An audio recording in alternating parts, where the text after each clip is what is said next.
You! This area is restricted to residents, Officer Derek Sloan barked, voice sharp enough to cut through the hum of the park. He stormed toward a composed figure, Mr. Elijah Greene, a well-dressed black man in his late 70s, seated quietly on a bench, a worn leather book resting on his lap. Elijah didn't flinch. "I'd rethink that tone if I were you," he said, calm as still water. Sloan yanked open Elijah's satchel. A leather badge case tumbled out, unopened, ignored. A faint blink lit Elijah's collar, recording. And beneath his coat, a small insignia pin caught the eye of a bystander. They had no idea who he really was. Ever been judged before they even saw your credentials? Drop your story in the comments. And if you believe in hidden strength, hit like and subscribe. Silver Springs, Maryland wore its prosperity like expensive cologne. Gated communities, manicured lawns, and an unspoken understanding about who belonged and who didn't. The morning sun had barely cleared the trees when Elijah Greene approached the neighborhood entrance, his vintage Lincoln parked in the visitor's spot. At 78, Elijah carried himself with the quiet dignity of a man who'd outlasted more storms than most people ever faced.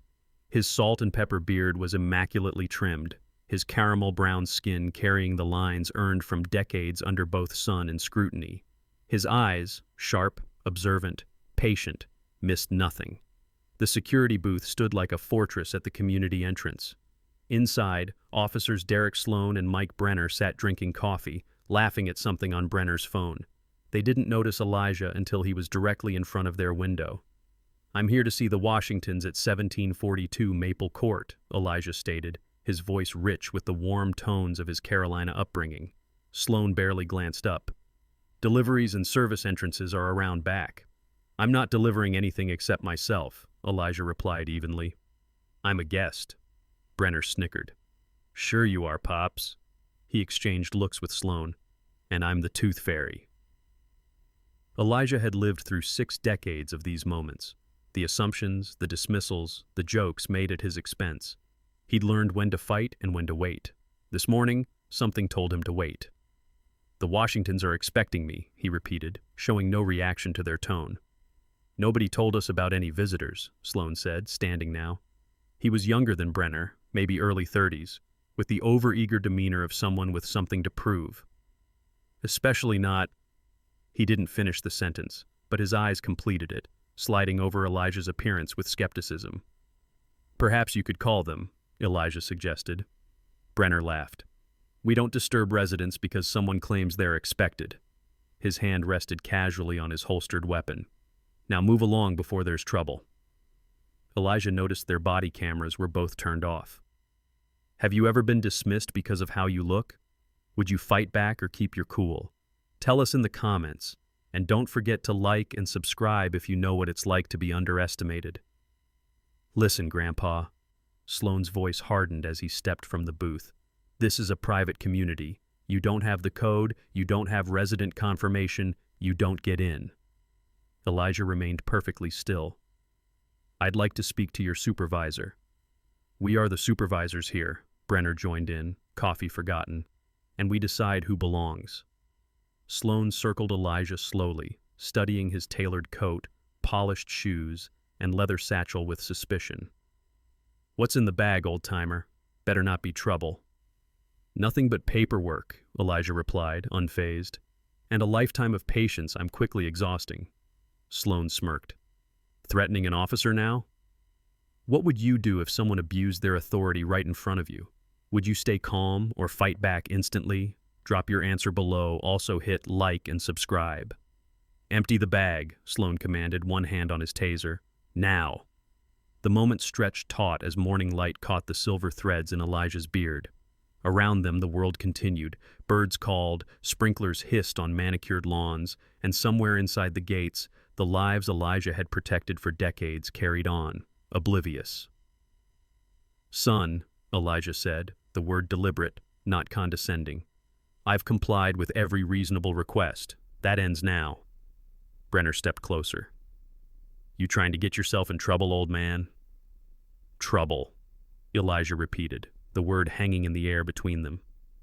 "Is that what you call it when a citizen asks to be treated with basic dignity?" Sloan's patience snapped. He grabbed the satchel, yanking it from Elijah's shoulder with enough force to spin the older man slightly. The leather case inside tumbled out, landing face down on the concrete. "Look what we have here," Brenner said, nudging it with his boot. "Playing dress-up as someone important?" A small crowd was gathering now. A jogger had stopped. A man walking his dog stood watching from a distance. A woman in a gardening hat had paused by her mailbox just inside the gate.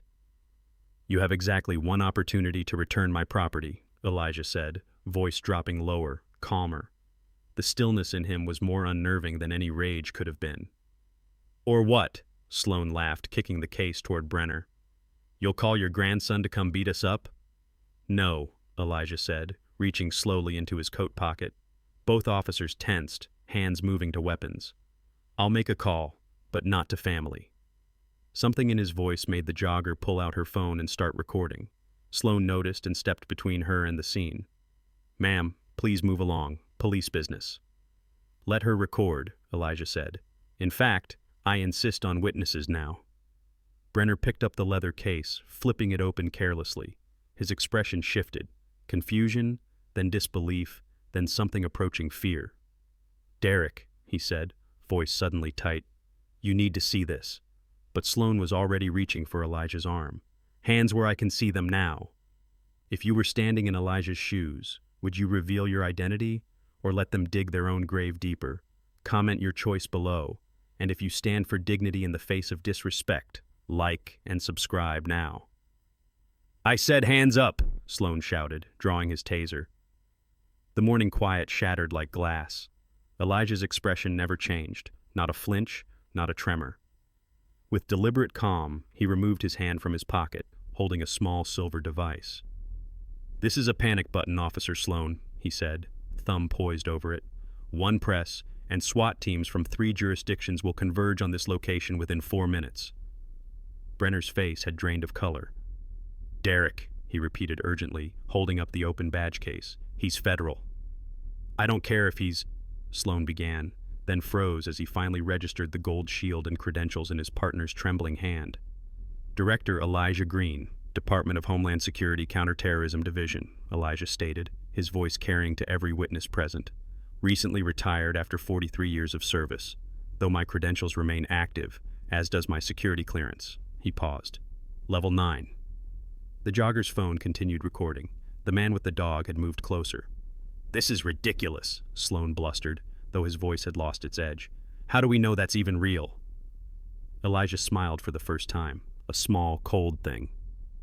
"Press that button on the back of my badge." Brenner did. Immediately, both their radios crackled to life. "All units, verification Alpha Echo 740, came a crisp voice.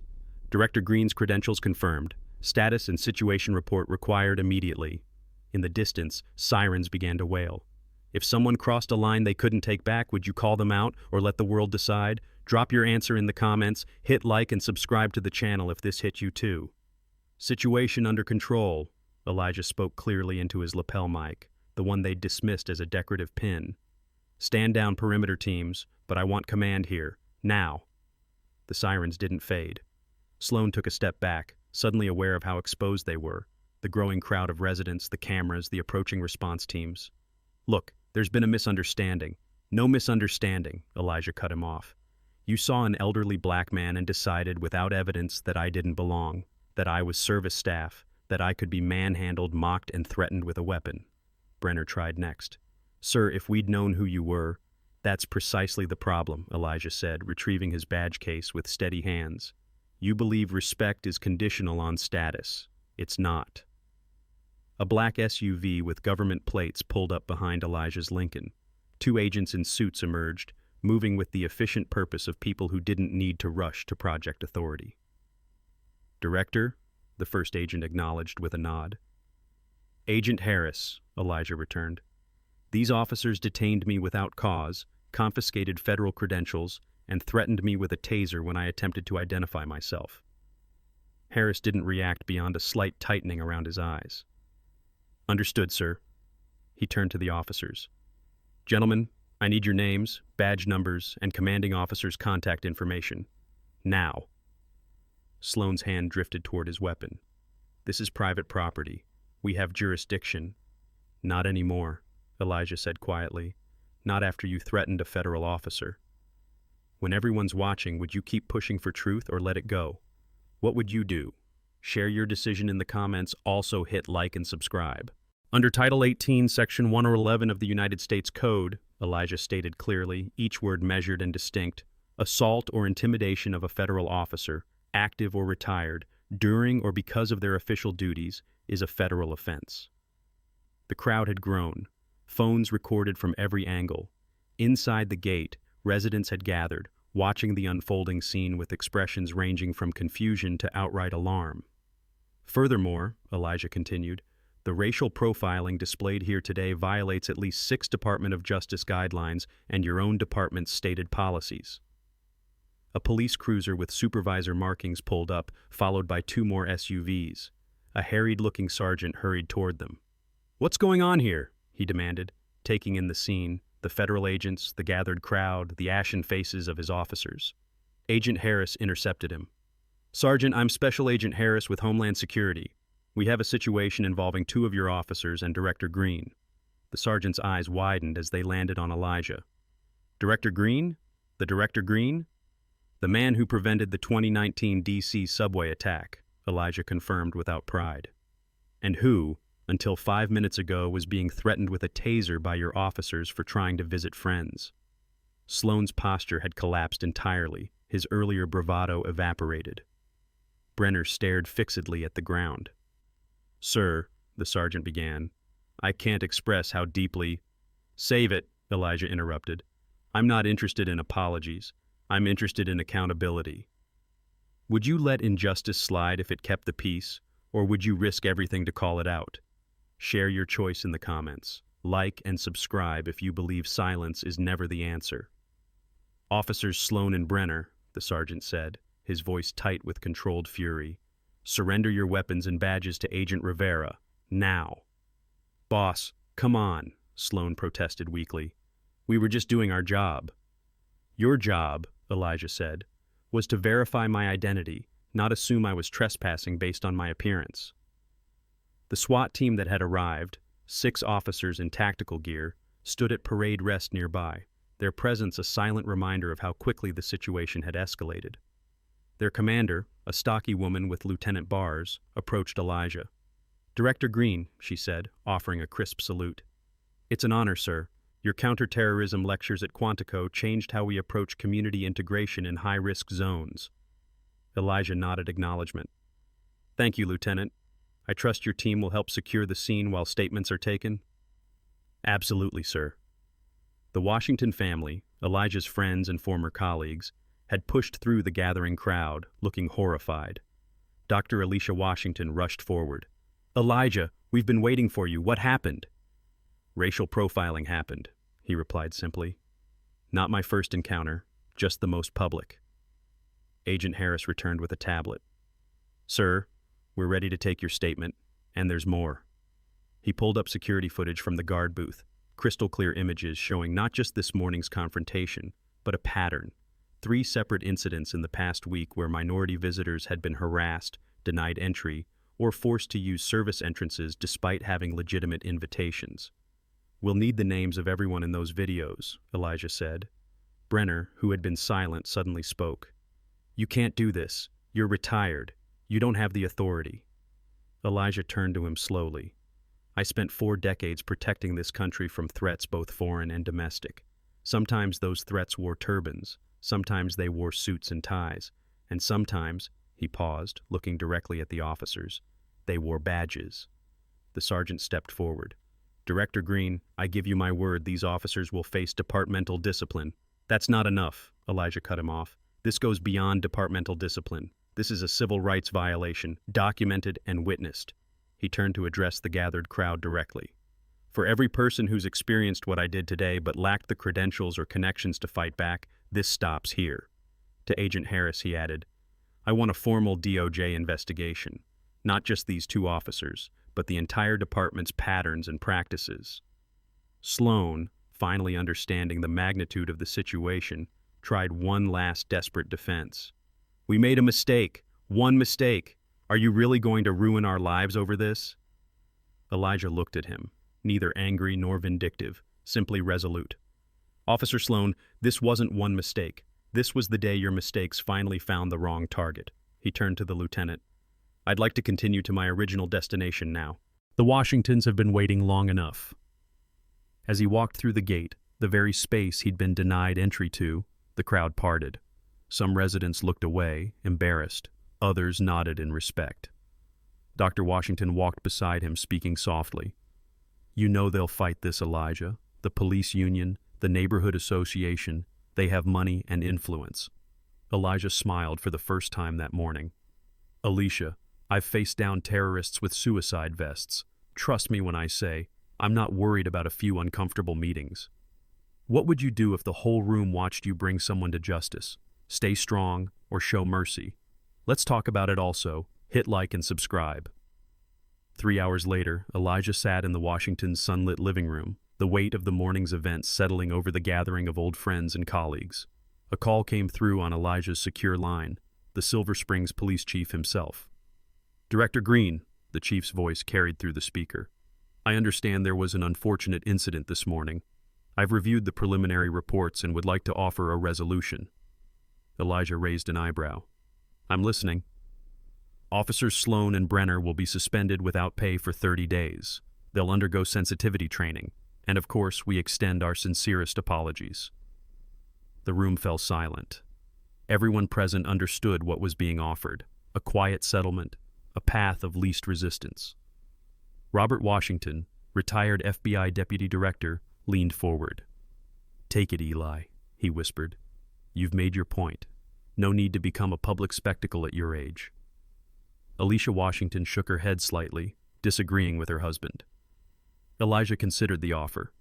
He thought about the 3 other minority visitors he'd seen in that security footage. He thought about his grandchildren, who would someday drive through gates like these. Chief, he finally said, I appreciate the gesture, but those terms are insufficient. Director, please reconsider. These officers have families, mortgages.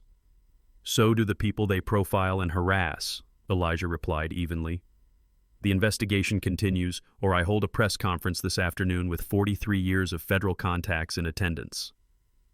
After a long silence, the chief responded, You're making enemies you don't need, Director. Elijah smiled. At my age, Chief, those are the only enemies worth making.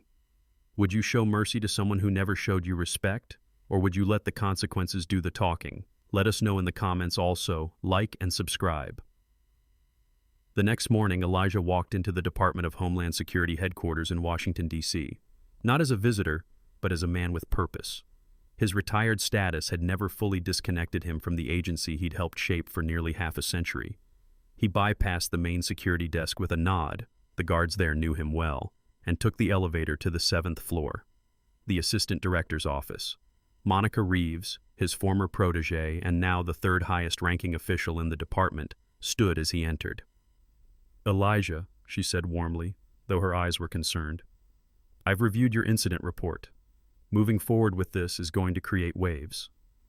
Good, he replied, taking a seat across from her desk. Some waters need disturbing. She slid a folder across to him. The Silver Springs Police Department has a documented history of similar complaints, largely dismissed, occasionally settled quietly. Their chief is well connected politically. I suspected as much. Elijah opened the folder, scanning its contents with practiced efficiency. What exactly are you hoping to achieve here? Monica asked carefully. You're retired, enjoying your grandchildren, writing your memoirs. This could become messy. Elijah looked up. Do you know why I kept my security clearance and credentials after retiring? Because you earned them, she replied automatically. No. He shook his head. Because I understood something important. Power unused is power surrendered. He placed his palm flat on the folder. For 43 years, I served this country by stopping threats. But some threats don't wear explosive vests or carry manifestos. Some threats wear uniforms and carry badges. They're harder to fight because they're woven into the system. Monica leaned forward. You want to use your federal clearance to trigger a pattern or practice investigation. Yes, Elijah confirmed. But I need your authorization. She hesitated. The political blowback will fall on me, he finished for her. I'm not asking you to lead the charge, Monica. I'm asking you to open the door. I'll walk through it myself. Monica studied her mentor's face, seeing not anger or revenge, but the same calm determination that had saved countless lives throughout his career. You realize if you do this, every police department in the region will consider you a threat? Elijah smiled slightly. At 78, the list of threats I haven't faced is remarkably short. Monica picked up her phone. Get me the Attorney General. Tell him it's regarding a Title VI investigation that Director Greene is personally requesting. As she dialed, Elijah gazed out the window at the Washington Monument in the distance, a reminder that principles, when properly defended, outlast individuals. If someone crossed the line and humiliated you, would you have forgiven them or made sure the world saw what they did? Drop your take in the comments, also hit like and subscribe. 6 weeks later, the community center in Silver Springs was filled beyond capacity. Residents, media, and community leaders packed the rows facing a panel of federal officials. At the center of that panel sat Elijah Greene, poised and dignified. The Department of Justice investigation had been swift, thorough, and damning. The pattern of discrimination extended beyond Officers Sloan and Brenner to the entire Silver Springs Police Department. A culture of racial profiling meticulously documented and now publicly exposed. The findings before you represent not an isolated incident, but a systematic failure, the DOJ representative stated. Based on our investigation, the department will enter a consent decree requiring comprehensive reforms, independent monitoring, and significant penalties for non-compliance. Officer Sloan sat in the back row, out of uniform, face tight with anger. Brenner was nowhere to be seen. He'd resigned the week before. The police chief, looking decades older than he had 6 weeks ago, addressed the room. We accept the findings and will implement all required changes. Officers Sloan and Brenner have been terminated. Additionally, 3 senior officers and 2 supervisors have been placed on administrative leave pending further review. When Elijah's turn came to speak, the room fell completely silent. I stand before you not as a victim seeking retribution, but as a citizen demanding accountability, he began. What happened to me that morning happens every day to people without badges, without connections, without recourse. He looked directly at Sloan. I don't celebrate the end of anyone's career, but I do celebrate the beginning of a new chapter for this community, one where authority comes with responsibility, not immunity. From the audience, a woman stood up, one of the minority visitors from the security footage who'd been turned away. Thank you, she said simply, her voice breaking. Others followed, standing in silent acknowledgement, one after another, until nearly a third of the room was on their feet. The chief approached Elijah after the meeting, extending his hand. I wish we'd met under different circumstances, Director. Elijah shook it firmly. So do I. But remember, reforms written on paper mean nothing without changes in the heart. As he left the community center, reporters swarmed with questions about his next steps. Elijah smiled. I'm going home to finish writing my memoirs. I just added a new chapter. In the parking lot, Dr. Washington waited by her car. You know, when most people retire, they take up golf or painting. Elijah laughed. I never was much good at staying quiet. No, she agreed. You were always better at making others listen. Some say forgiveness is strength. Others say it's surrender. If you were in Elijah's position today, would you forgive the officers or let them face justice fully? Tell us below. Like and subscribe too. The camera lingered on Elijah's hands as he placed his federal credentials in a shadow box on his study wall, next to photographs spanning decades of service, medals of commendation, and a framed letter from a president long out of office. His voice carried over the image. Power isn't about control, it's about choice. The choice to speak when silence is easier. The choice to stand when others look away. The frame widened to show his grandchildren watching from the doorway, their young eyes taking in the legacy before them. I didn't confront those officers for myself, Elijah continued. I did it for them.